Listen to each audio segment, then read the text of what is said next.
الزقوم. أما سمعت عن شجرة الزقوم؟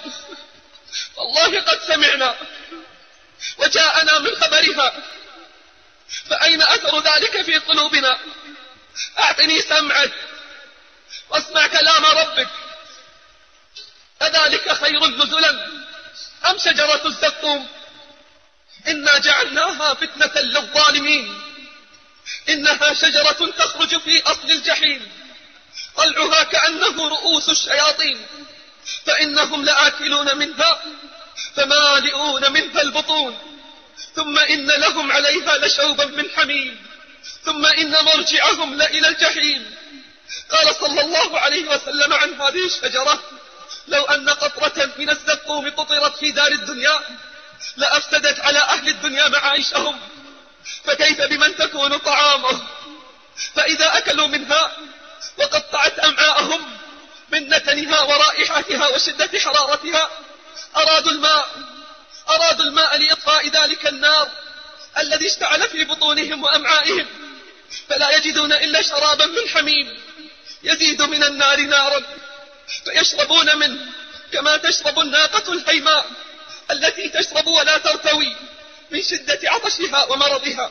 فوصف الله ذلك فقال: ثم إنكم أيها الضالون المكذبون لآكلون من شجر من زقوم فمالئون منها البطون فشاربون عليه من الحميم فشاربون شرب الهيم، هذا نزلهم يوم الدين، هذا نزلهم يوم الدين. نحن خلقناكم فلولا تصدقون. ليت الأمر ينتهي على طعام وشراب، بل تعذيب جسدي أيضا لا يستساق ولا يطاق، فتشوى وجوههم وجلودهم بالنار، كلما نضجت تلك الجلود بدلوا غيرها، فتحرق النار صدورهم حتى تبلغ قلوبهم، كما قال الله: نار الله الموقدة التي تطلع على الأفئدة، أي التي يدخل لهيبها إلى الفؤاد، فتوضع أحجار نارية على حلمة ثدي أحدهم حتى يخرج الحجر من ظهره، ويوضع فوق ظهره حتى يخرج من صدره.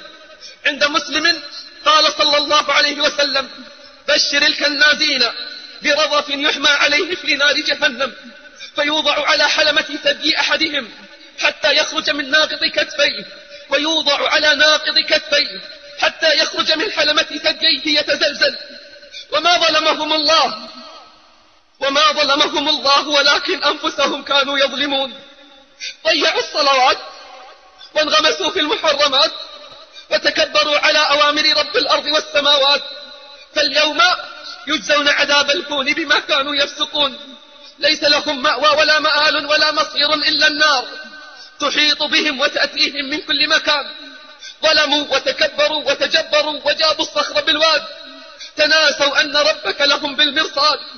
أمرهم الله ألا يركنوا إلى الذين ظلموا فتمسهم النار، فأبوا وعاندوا وطغوا في البلاد وأظهروا فيها الفساد، فكانت جهنم لهم بالمرصاد.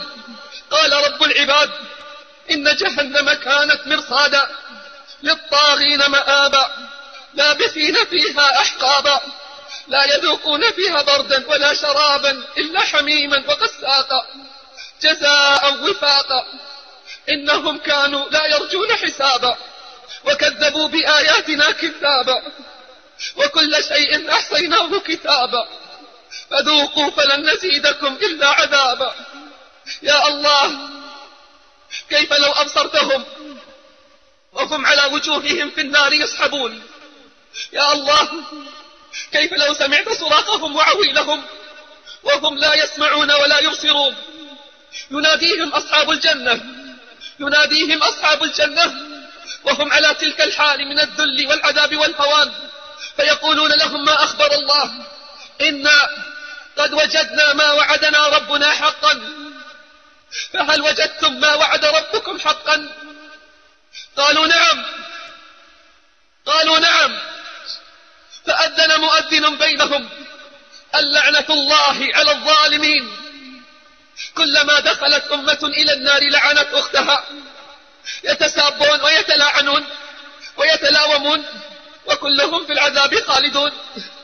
يشمت بهم الشيطان ويتبرأ منهم قائلا لهم إن الله وعدكم وعد الحق ووعدتكم فأخلفتكم وما كان لي عليكم من سلطان إلا أن دعوتكم فاستجبتم لي فلا تلوموني ولوموا أنفسكم.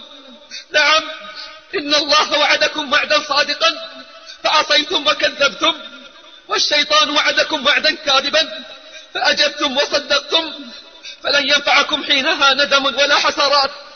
يقولون ربنا أمتنا اثنتين وأحييتنا اثنتين فهل إلى خروج من سبيل؟ يقولون ربنا أبصرنا وسمعنا فارجعنا نعمل صالحا إنا موقنون، فلا يسمع كلامهم ولا يجاب دعاؤهم ولا يرحمون. إنها النار عباد الله، إنها النار يا عباد الله، دار الذل والهوان، دار العذاب والخذلان، إنها دار الشقاء والندامة والبكاء، تجري دموعهم في نار جهنم بحارا وأنهارا، ولن ينفعهم البكاء وهم يصطرخون فيها، وهم يصطرخون فيها ربنا أخرجنا نعمل غير الذي كنا نعمل، نريد أن نحافظ على الصلوات، نريد أن نشهد الجمعة والجماعات. عن أبي موسى رضي الله عنه أن رسول الله صلى الله عليه وسلم قال إن أهل النار ليبكون حتى لو أجريت السفن في دموعهم لجرت، وإنهم ليبكون الدم يعني مكان الدموع، ولن ينفعهم والله في البكاء. النار منزل أهل الكفر كلهم، طباقها 7 مسودة الحفر، جهنم ولظى من بعدها حطمة، ثم السعير وكل الهول في سقر، وبعد ذلك جحيم وهاوية تهوي بهم في كل حد مستعر، فيها غلاظ شداد من ملائكة قلوبهم شدة أقسى من الحجر، لها مقامع للتعذيب مرصدة، لها مقامع للتعذيب مرصدة، كل كسر لديهم غير منجبر، سوداء موحشة شعثاء مظلمة.